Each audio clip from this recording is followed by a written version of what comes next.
Bonjour à toutes et à tous et bienvenue dans cette vidéo du neurolexique consacrée au système nerveux central.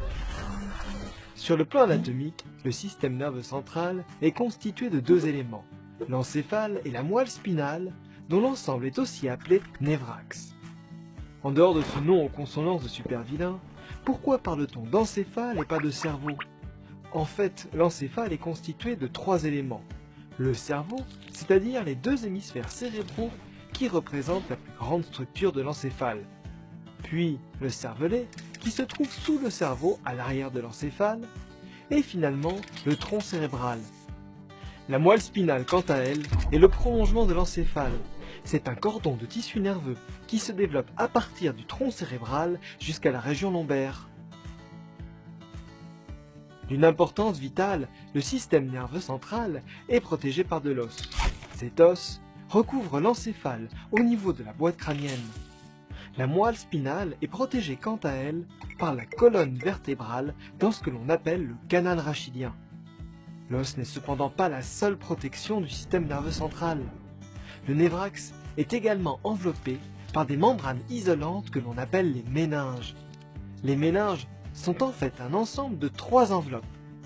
De la profondeur vers la surface, on distingue la pimère, collée au névrax, puis l'arachnoïde, et enfin la durmère, qui est rattachée à l'os.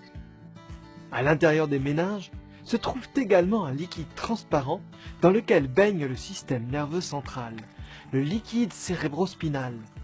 Ce liquide circule plus exactement entre la pimère et l'arachnoïde, que l'on appelle l'espace sous-arachnoïdien. Le liquide cérébrospinal joue un rôle essentiel d'airbag lors de violentes secousses en amortissant les chocs que subit l'encéphale.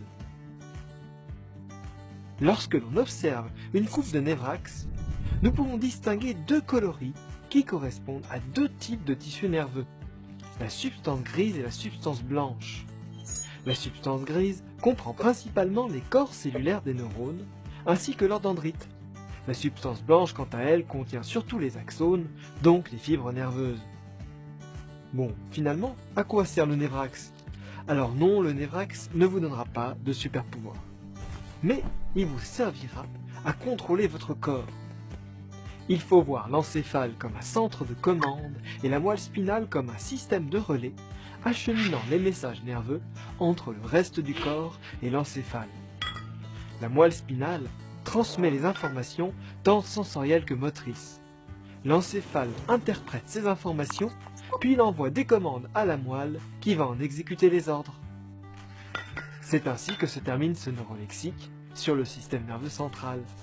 Merci d'avoir suivi cette vidéo et à bientôt pour un prochain épisode du neurolexique.